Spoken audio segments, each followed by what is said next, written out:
Bullying goes well beyond the schoolyard. And whoever doesn't know that by now is living in a dream world of denial.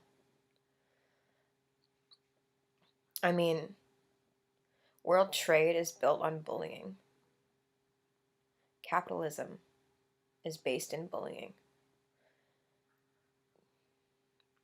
Bullying happens in the adult world, in the workplace, in terms of economic status. There's still classism going on. I mean, in the socialized systems, if you are on disability, can't work because you're just happen to be one of the ones who didn't get the most fair chance, got hit with a double whammy of difference in learning and sensitive health, you are considered lower. It's like a caste system, but it's all passive aggressive because no one can say it. I'm considered an untouchable, it seems like, it feels like, especially being an Aspie with a complex and unusual health condition that the systems are running scared of and trying to deny by calling patients crazy. I am an untouchable. That's how it feels anyway. But I can't let it make me feel that way. But what's funny is that I try to stand up for myself, and so do many others in their strong will say, hey, you know, I need some actual help. I'm going to stand up for what's right here. This is wrong. I'm honest and truthful. Like, I'm not the only one that gets thwacked down. And, how dare you? Go back to your place, right? Um, I mean, but it's not said outright because it's not politically correct to do so. So instead, it's a bunch of like callous snubbery that goes on and writing structurally violent things in medical files. And, you know, it's the same thing that was happening years ago, but it's just happening. It's now happening passive aggressively instead. How dare I kind of think I have an entitlement to my human rights, you know.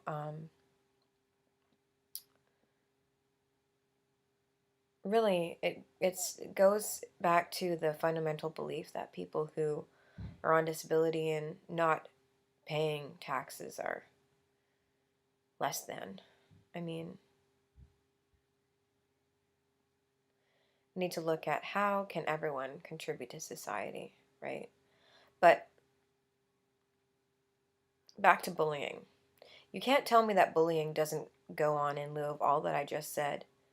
You can't tell me that bullying doesn't go on a global level where, developed countries bully the underdeveloped countries with, shady trade deals that cause those poor countries to get the short end of the stick, as usual and as always.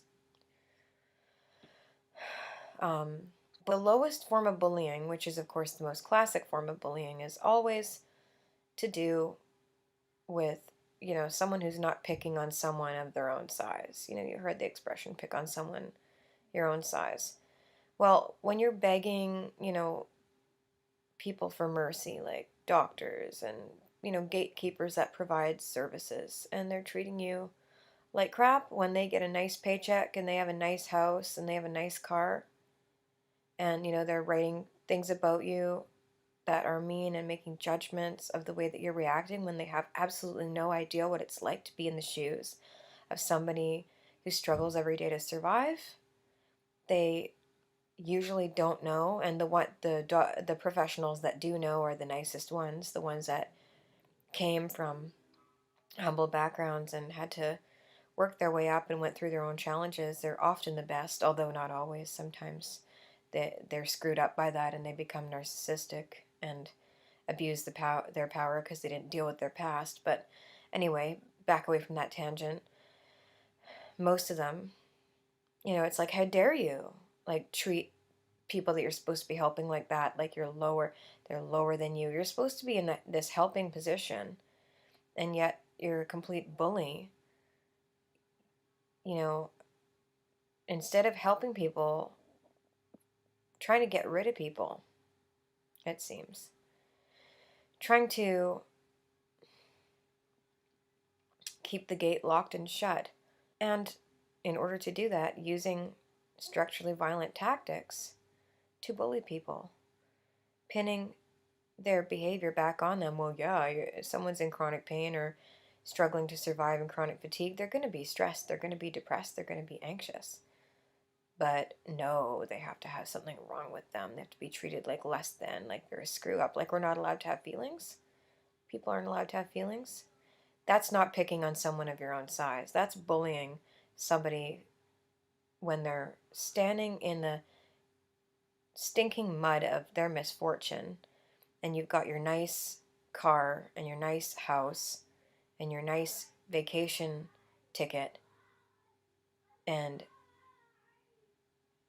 you're judging them and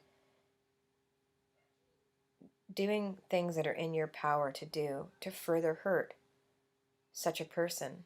How low is that? That is bullying. It's all bullying. A lot of it is passive aggressive. But when you really look at it and you look into it, it's quite violent. The results that occur from depriving people of their basic needs because you inherently, on some subconscious level, believe that they're less than a person, it is pretty violent. So, I mean, we have an adult world completely based in bullying. Totally. And yet we're trying to crack down on schoolyard bullying? How can we when the adults do it? How can we really crack down on bullying? I mean, bullying might not happen. I mean, this pink shirt day crap here in BC, all this anti-bullying. Well, okay, that's good. I mean, it's okay to say it, but it seems really superficial when you're saying don't outrightly bully, and yet adults are the role models to show that they're passive aggressively bullying and discriminating and judging all the time. And that this is okay, and it's kind of saying, oh, don't expose that you're bullying, don't show that you're bullying, don't be outright about it. But meh, if no one can tell that that's what you're doing, and the victim is the one that's acting like the crazy person, and you can point the finger back at them, then man, that's okay. No, it's not okay. We need to, start educating and developing ways to identify subtle structural violence and subtle insidious bullying. Because we don't need to go by those social practices. And as an aspie, I don't understand why people do, but they do it all the time. And it's because of the indoctrination, which I wrote about in my book. I mean, there is a reason behind why people are indoctrinated to behave in that way without even realizing that they're doing it. Some sort of realize it and they try to be a good person, they try to be philanthropic. They don't realize why they want to be philanthropic. Well, they want to be philanthropic because they realize, ouch, society is abusive. Society is bullying, is dominated by this bullying thing. And it doesn't need to be this way. And I'm going to try and be a nice person because there is good in the world. And I'm on a quest for nice. You know, lots of people are on a quest for nice, and they pick something that they want to do that's nice to make them feel nice inside. And that's why are we searching for that so hard, so many of us? Because, well, society like teaches us to be not nice, but to then deny it. It's survival of the fittest, life isn't fair. Who came up with all those ideas? Corporations, you know, that believe that we have to have this like hierarchical tier system and everyone has to have their place. And if they can't abide by that, then they get this pity-based philanthropy stuff and they're considered less than because they're at the mercy of charity. my my father-in-law, he's such an ableist. You can imagine what he thinks of me. Anyway, he called social assistance government charity. And it's funny in a way. I have to chuckle because it is. It's government charity. And anyone accepting government charity is a loser, right? And what's funny about me is that my stupid Ehlers-Danlos stops me from doing more. I mean, I want to work. I mean, I hate this damn thing. But I don't want to work in the way that people are supposed to work. I want to sort of be my own boss and kind of create new, innovative ways to make money and still be fair about it. It's really hard to kind of both serve myself and serve others and serve my family and do it all in a way that's fair. It's hard to do that when the system is rigged to be exactly not that. And I don't want to participate in it. So, anyway, that was a bit tangential once again. Back to bullying. Yeah, I have experienced from the horse's mouth bullying because I'm different, because I look a certain way on the outside. I'm expected to be some sort of climber. And if I'm not, then what the hell is my problem? I'm just being a princess. I'm just being a loser. I'm just being a low functioning narcissist, or who knows what the hell people come to in their judgments and their conclusions, right? I'm accepting government charity. Before I got more sick with the Ehlers-Danlos, I knew that there was something else that was holding me back, and it wasn't just the Asperger's, because I used to work from the time I was 15. I did jobs that paid not so good, and I thought about how I could maybe create something or make something to sell that people would like, and that would be, done with fairness and for a good purpose, that I could, I always thought about business and I wanted to, but then I went down a different road, and I could never understand, really. And it's too bad because I had my blind spots that kind of kept me from achieving in those ways, and then I got sick, and I didn't know for a long time that what I am, is sick with this connective tissue disorder. It's not because I was lazy, because I kept trying and having crashes because I would outdo myself, and I do a lot as it is. I have two little guys that are high needs, and a husband that has chronic fatigue syndrome. He doesn't have the joint problems, but he does suffer with chronic fatigue, and that makes it hard. And yeah. Myself, my husband, and my family have really received the brunt of bullying. And it's amazing how we try so hard. We get so bullied by systems, and then systems scrutinize us when they're the ones that are bullying us, right?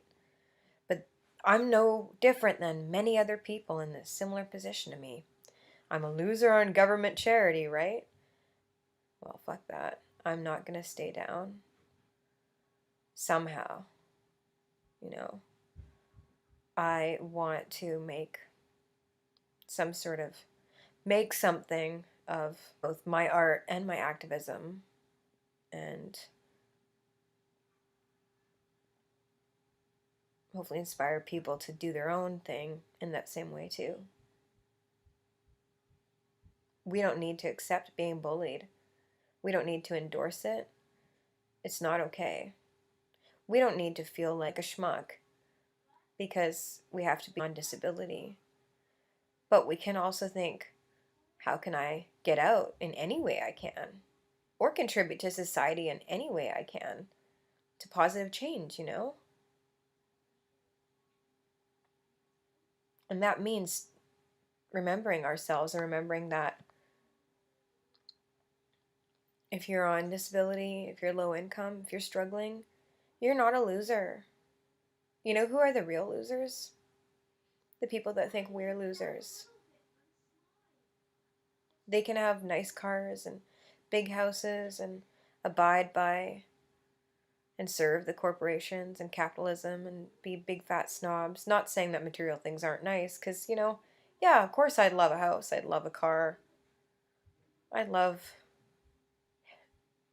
better health care, maybe a vacation like once in a blue moon. Wouldn't love those things, but I'm saying that people that think those things make a person, and that working under a job and earning the money that you can to have those items makes you a person, a valid person.